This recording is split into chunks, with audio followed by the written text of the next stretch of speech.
only study resources and not the needs. Okay. So guys, and the second thing is also remember that you guys are going to do a take-home test. So you might think that you don't really have to study for it because it's a take-home test. It's super duper easy. This is not the case. Okay. So you have to study for it. And what is important is that you guys have to know where the work inside of your textbook is. You won't have time to page through your textbook looking for stuff. Okay, so that is also what I want you guys to learn while you are doing the past papers, is to learn where the work is. If I talk about corporate social responsibility, you have to say to me, that's chapter 5. If I talk about needs, you have to be able to say to me, that's chapter 1, for instance. Okay, if I say top level management, you have to be able to say to me, that will be what we'll do tomorrow is like chapter 6 and then a little bit of chapter 4 as well. So you really need to know your work and you need to know where it is in the textbook because that is going to save you time. Okay, cool. So guys, we'll talk about more about the test later on. So with the different classes, I did end at different places. I'm going to start on slide 11, which is the corporate governance that we're going to look at. So we are going to start with corporate governance. We are not done with corporate social responsibility. So with what is corporate governance and how does it really feature inside of the company? So corporate governance essentially refers to the way in which the organization is governed. Okay. It refers to the way that the businesses make their decisions, how they manage their affairs, and you cannot have corporations that are saying, oh, we're ethical, we are, doing everything right, we have never done anything wrong. And then, for instance, it turns out that they have they've done dodgy deals with different companies. So with corporate governance, and we'll look at Steinhoff as well, you have to walk the talk. If you are saying that we are ethical, that we are honest, that we are not going to have any dodgy dealings with any companies, then it has to be the truth. Okay, we can't say one thing but do something else. So good governance is about effective leadership. You have to hold yourself and anyone in the company accountable for anything that they have done wrong. And the same will count towards the public. The public has a responsibility to hold any other public company accountable for anything that they might have done wrong. With corporate governance, we have to be fair, and we also need to be transparent at the same time. So guys, with corporate governance, we have 2 different roles, and both of you guys actually explained this perfectly when you did your posters. So the first one is executive directors. So executive directors play an active role inside of the company. So this will normally be like a board of directors, and they will be a group of people that's assembled to lead and control the company so that it functions in the best interests of the shareholders. So they are the primary drivers of corporate governance. And then the next one is the non-executive directors. So they don't necessarily play an active role inside of the company. They are just there to give independent judgment on company issues, to objectively monitor and review management performance, and to ensure the protection of the company. Guys, just remember, as of collab, if you can't hear me at any stage, drop me a message. Okay, I'm just saying, we never know. So guys, when we look at Steinhoff, and these are the brands that Steinhoff actually owned, you guys are going to see a lot of companies that you'll realize, that you will recognize. A Hi-Fi Corporation, Bradlow's, Incredible Connection, Ackermans, PEP. We have Duns at the bottom. We have Refinery. We've got Taki Town, Rochester, Shoe City. I mean, guys, they were big in mattresses, electronics, and shoes. So what happened with Steinhoff, and it's actually, that's why I have like this little, this was actually an extract from a magazine that they actually called the whole Steinhoff saga, the Big Stein Heist, because that's essentially what it was. So Steinhoff was actually headed up by Marcus Jooste. By the way, anyone, because you guys are studying law, Marcus Jooste has still not been prosecuted for any of his actions.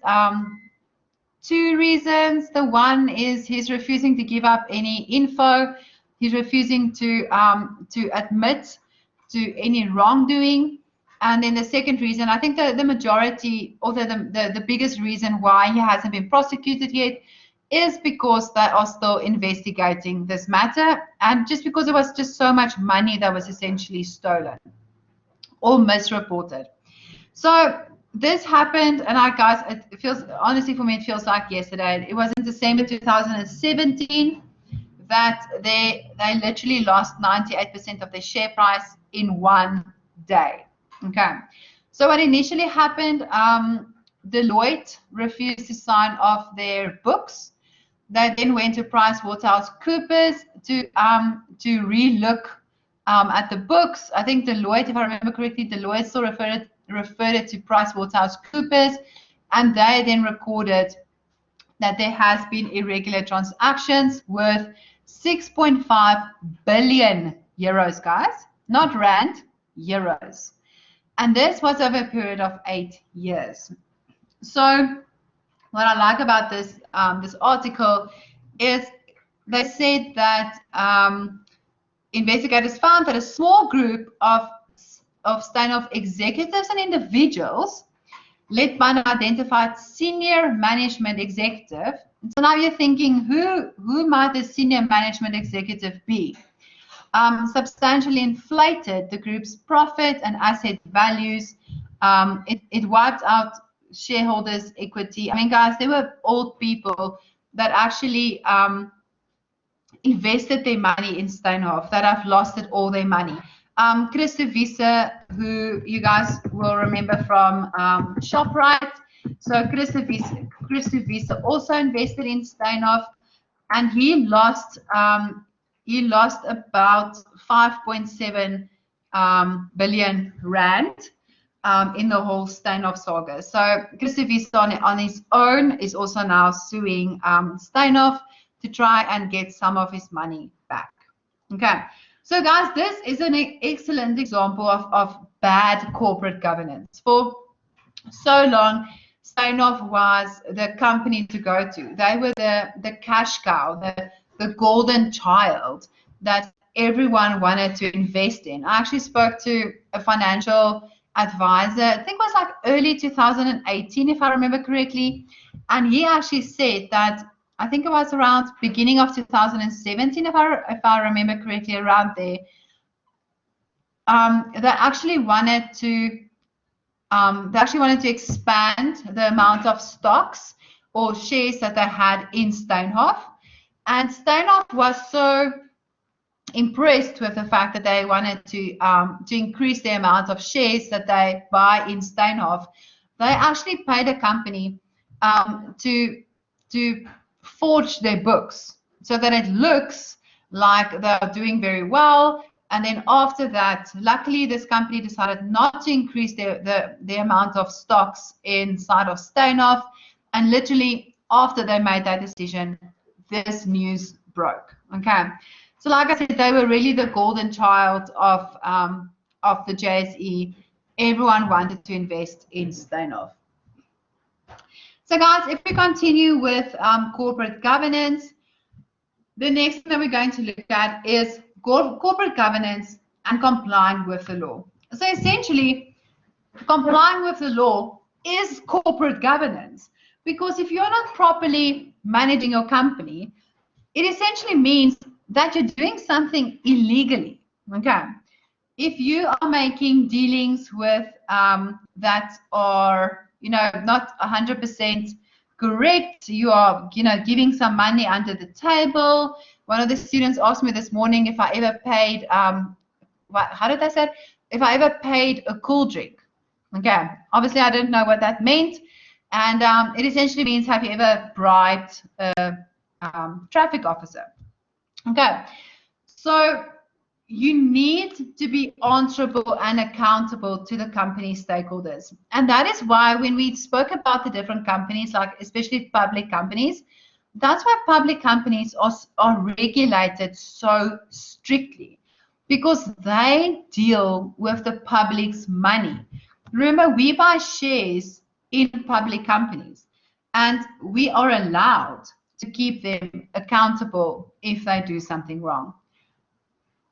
So guys, if we look at the King report, so guys, the King report talks about corporate governance, social responsibility, sustainability. This is essentially what the King report is about. So it defines corporate governance as the exercise of ethical and effective leadership by the governing body, and it sets out what ethical and effective leadership is. So any manager of a company, if they are unsure if they are doing something dodgy, they can literally go and look at the King report, and the King report will actually set out exactly what ethical and effective leadership is. In the King report, there are 17 principles of good corporate governance, but guys, the basic ones I have here on the side for you. So discipline, social responsibility, fairness, responsibility, accountability, independence, and transparency.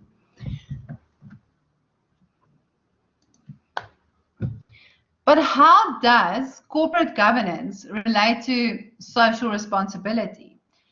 You guys will see that as we continue with this chapter, all of these topics are actually interrelated with each other.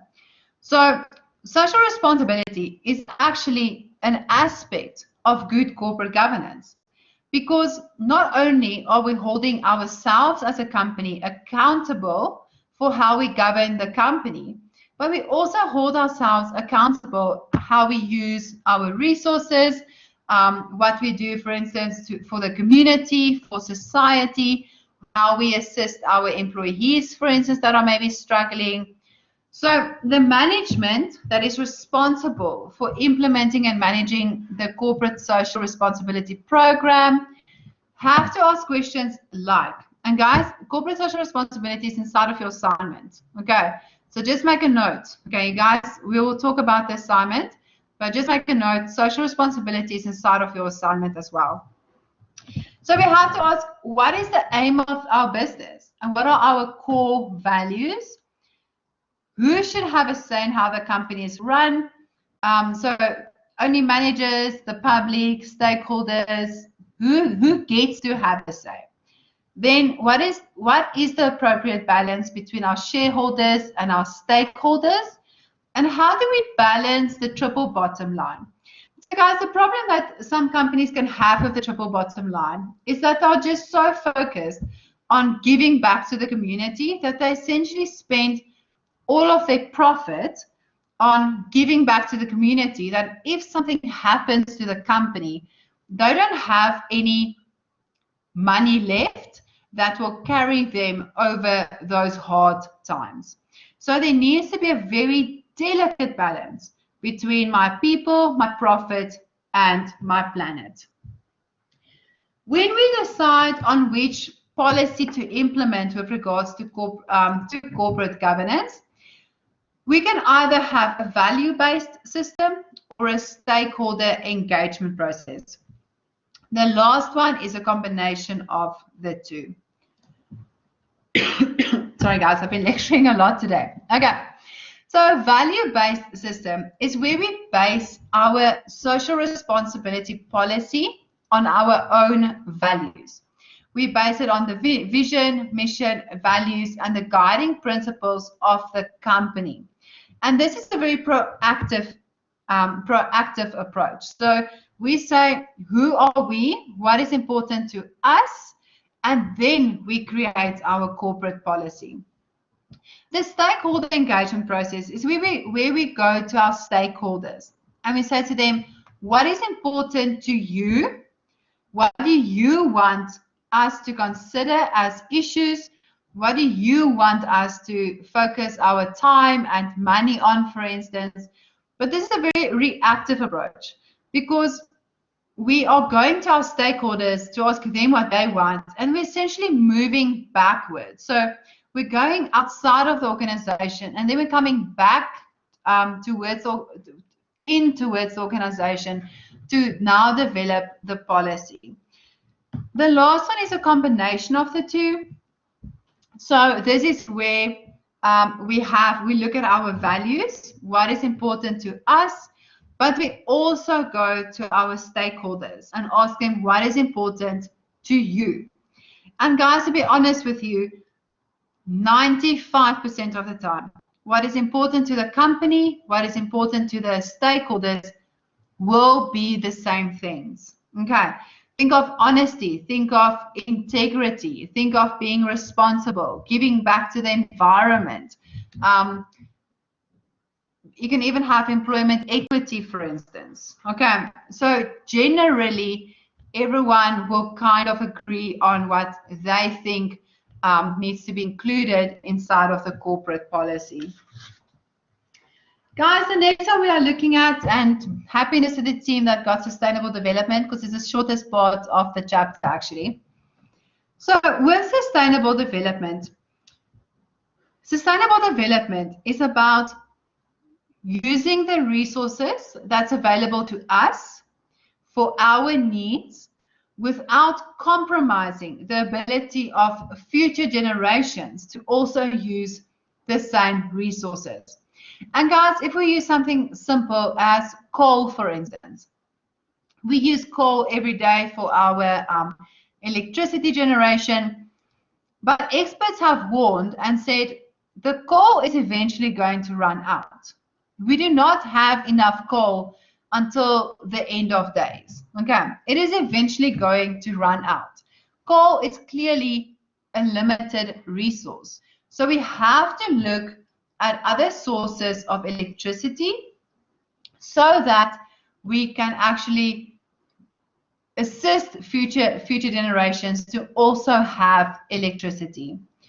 So this is the concept of needs, and in particular, preference is given to the world's poor and to the world's poor's essential needs as well. Then also the idea of limitations that is imposed by the state and also social organizations on the environment's ability to meet present and future needs.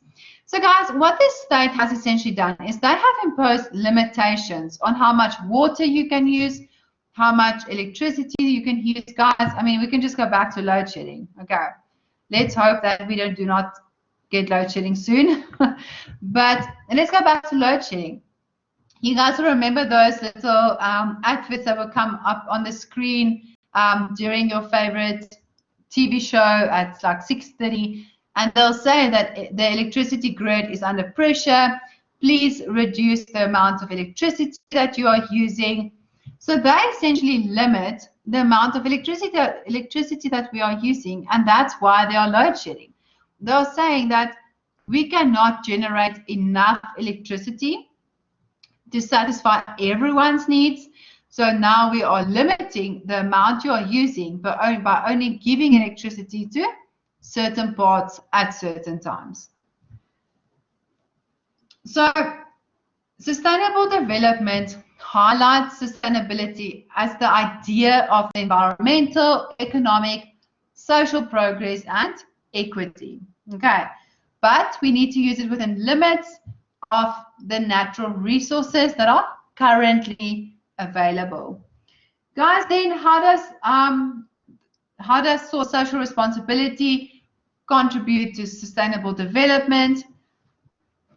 Remember that private companies has more resources and finances and management expertise that they can use to contribute to social responsibility.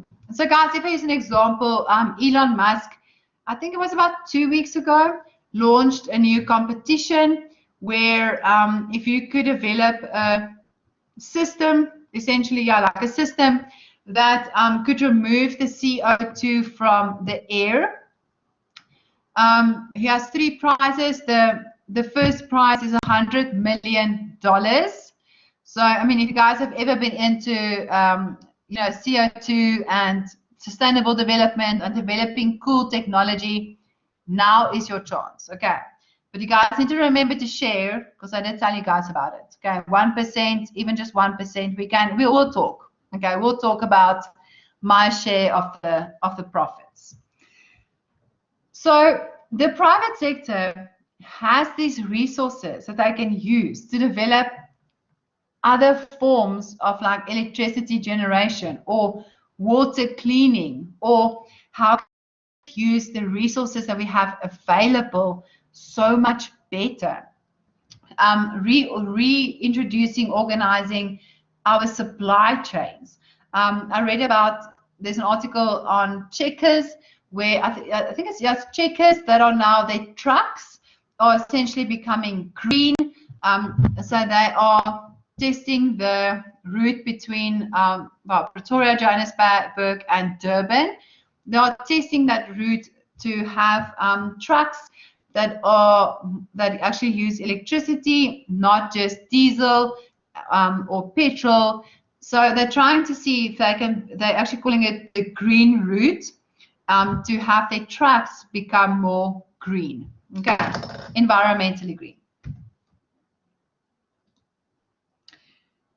Guys, the next one, stakeholder engagement. Okay, why do we have to talk to our stakeholders? I mean, you know, it's such hard work. I have to constantly make sure our stakeholders are happy. Reasons why companies have to engage with their stakeholders is that you want to understand their expectations of how they see a responsible company. What is their definition of what a responsible company is and how a responsible company has to act? When we engage with our stakeholders, we build better relationships. It helps us to align our business practices with societal needs and expectations, and it also helps to drive long-term sustainability. And these relationships that we are building with our stakeholders is going to be beneficial when we need them, when we want to talk to them over a new supply chain or new processes. And these relationships will also be beneficial when things are difficult, when we, for instance, cannot pay our bills and we just need an extra few days before we can pay. So, like we said, responsible companies want to understand and respond to society's expectations of what it means to be a responsible marketer, employer, manufacturer, for instance.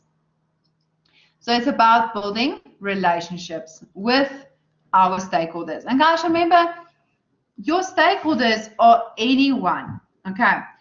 When we define our stakeholders, so guys, please do not, if you go and Google what stakeholders are, you are going to get something different than what is in your textbook. In your textbook, they will go, when we go to the next slide, I'll show you guys. So when you Google stakeholders and primary stakeholders, they'll say it also includes suppliers as well as customers, but your textbook only says that primary stakeholders are everyone inside of the company. So imagine if we were in class, your primary stakeholders would have been anyone inside of the 4 walls, okay? Inside of the 4 walls of the class. So think of employees, managers, CEOs, and then they also include the shareholders as well. Secondary stakeholders are anyone outside of the 4 walls. Think suppliers, customers, competitors, the media, who else? The government, for instance. So if we have to define stakeholders, stakeholders are essentially anyone that is affected or affects the activities of the company. So this is anyone that essentially has a finger in the pie in terms of the company. Okay.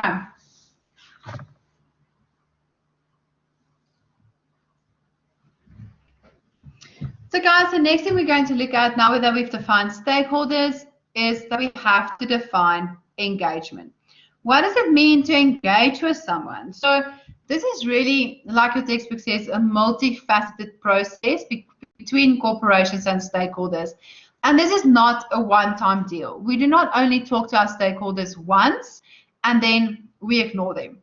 If we, for instance, take someone like our customers, we don't just talk to our customers once. We continuously engage with our customers. We want to know what is important to our customers. We have polls on social media. We have competitions and prizes where we want them to develop something or tell us that they like our product or they didn't like our product. So engagement is about providing information, providing them about a logo change, providing them information about us going green, maybe getting new suppliers.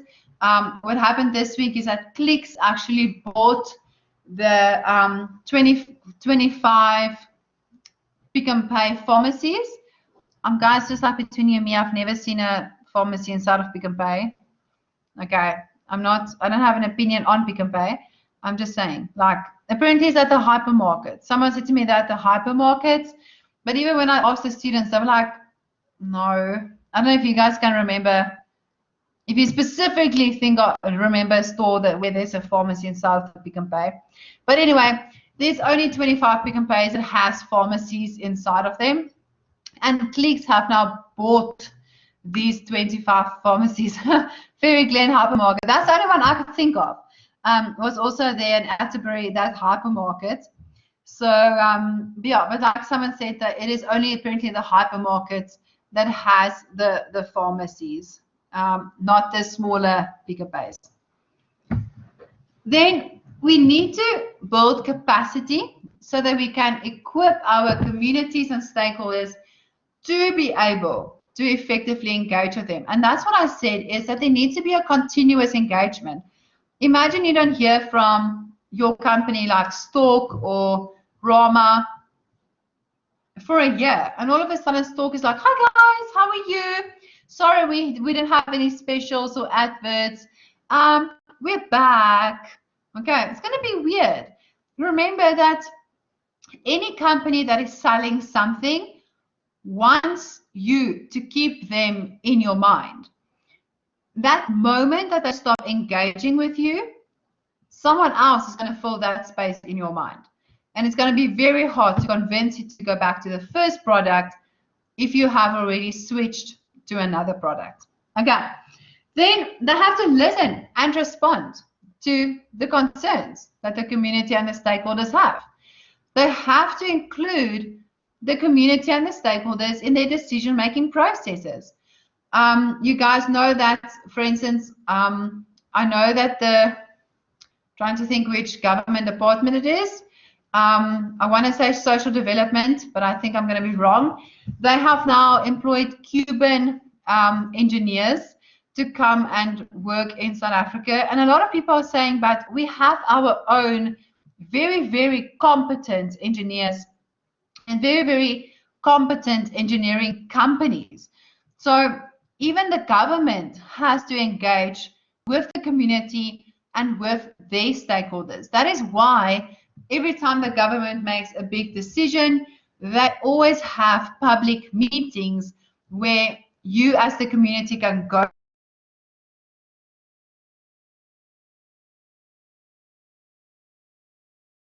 to voice your opinion and to voice your concerns as well. Okay, sorry guys, every time my phone rings, the internet drops. Okay, but we're all good. So then develop goodwill and better understanding of what the objectives and the priorities are, not only of the company, but also of the communities and the stakeholders. Remember, they also want to achieve something. They are also working towards something. You as a customer might have this objective of being more eco-friendly. You are not going to buy a product that's wrapped in 5 pieces of plastic. Okay, so as a company, you need to understand, where is my community, the people that are buying from me, where are they moving towards as well? And we also obviously then have to explain a realistic understanding of the potential outcomes during the engagement.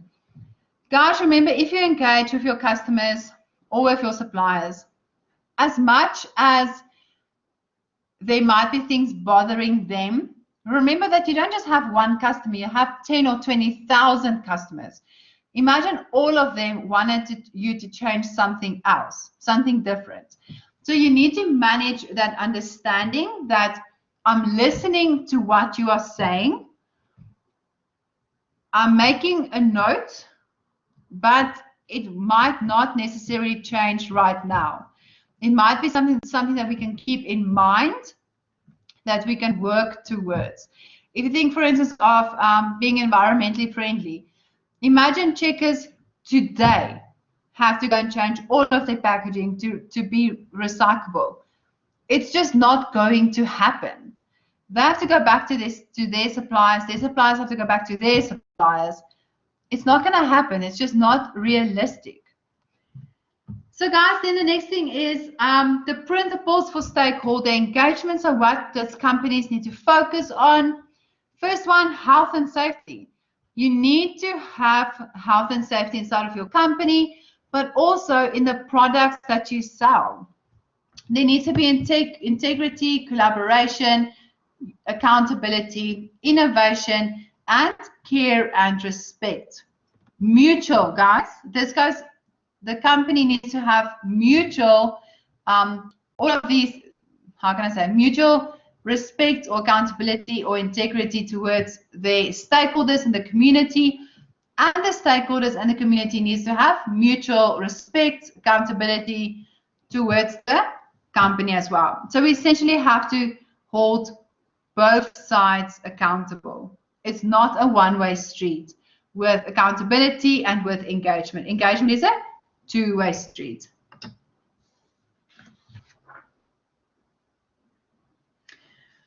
So guys, when we want to engage with our stakeholders, what do we do? And I'm going to go over this quickly. First, we need to prepare.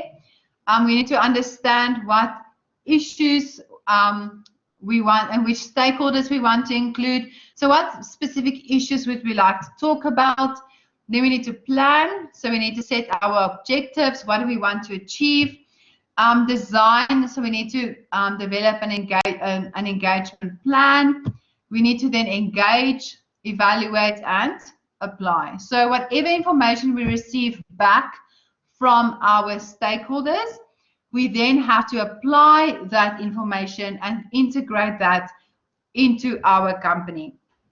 If we have a shareholder that says, a stakeholder that says, but I want you guys to be more environmentally friendly, we can say to them, it's not going to happen today, but we are integrating this into our business, and we are looking towards being more environmentally friendly in the future. Okay, so we are integrating it into our company, and we're also at the same time giving feedback to our stakeholders to say, what you said is important to us, we understand it, we are looking into it. So guys, then the World Economic Forum, they have just developed their own sustainable development goals. So guys, there's 17 of them. Remember, the World Economic Forum is international, so theirs might differ a little bit than what companies in South Africa are maybe focusing on. So they have no poverty, zero hunger. They have climate action, life below water, life on land, reduced inequality, gender equality, clean water, sanitation, responsible consumption and production. So the World Economic Forum is essentially saying these are the goals that we are moving towards as an international organization. Guys, last slide. I just want you guys to obviously go through the work we did today and then do the multiple choice questions on page 191, just to make sure that you guys understand these 4 topics that we did today: social responsibility, corporate governance, stakeholder engagement, and sustainable development. Guys, all 4 of these are very nice questions that they can ask you guys. Okay, hundreds. So guys, let's quickly take a 10-minute break, come back, and then we can start with the assignment discussion.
Hey guys, so while we're on break, yes, Nkosanabu, I'm quickly going to share with some of you.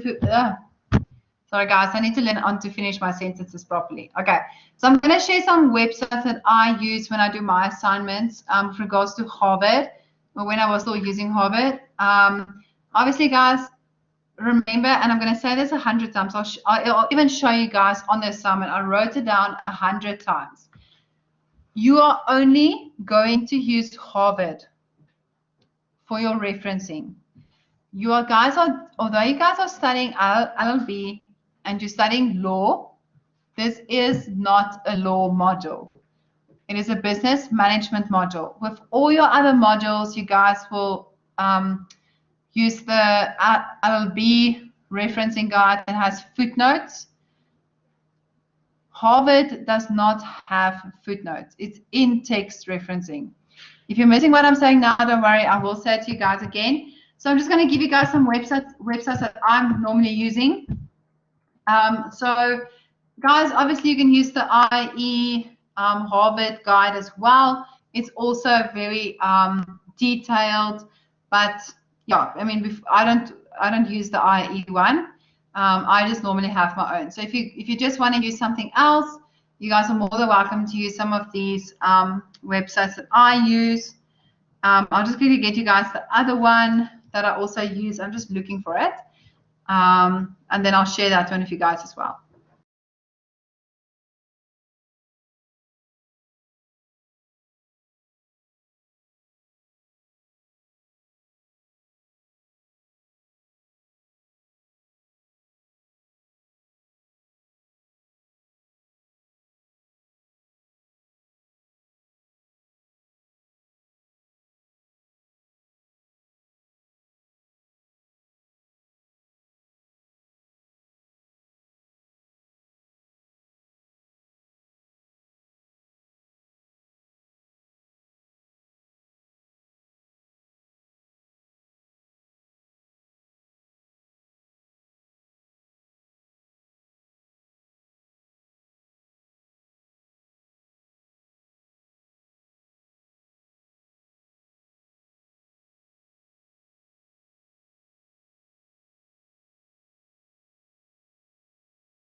Hi, Liesl. Thank you for bringing this to my attention. I've actually changed the collab session so that you guys can download it. So that is really, really weird for me.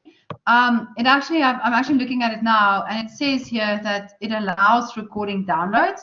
But what I'm going to do is, let me quickly think. Friday over the weekend, I'm going to download all of the recordings and I will post it again onto the YouTube channel. Okay, so I will do that for you guys over the weekend or so that you guys can go and listen to those recordings again.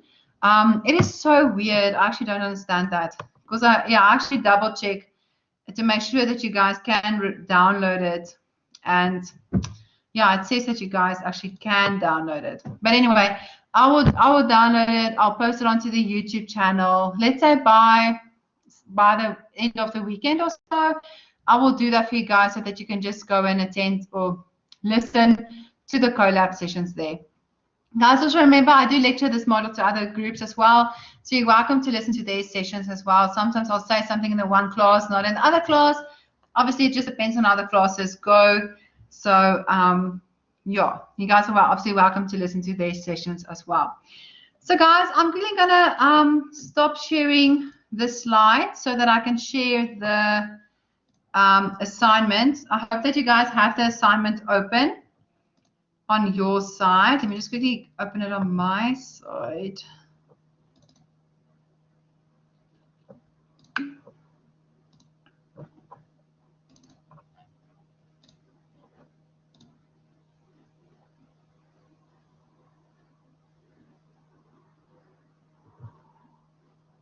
Liesl, just explain to me, will you add this to the collab recording area so that we can download it after the session?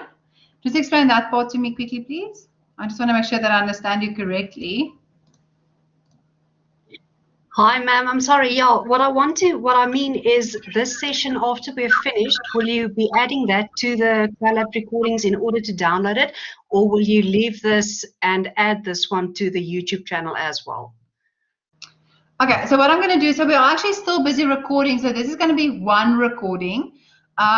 So the slides and the assignment will be one recording. So I will download it for you guys and then I'll add it to the YouTube channel. Okay, so that you guys can find it there. So I will just use today's date, obviously, like I've done with the others. I'll just use the date so that you guys can just go back, obviously, to the 12th of May, and you guys can go and listen to this recording again. What I think I should do is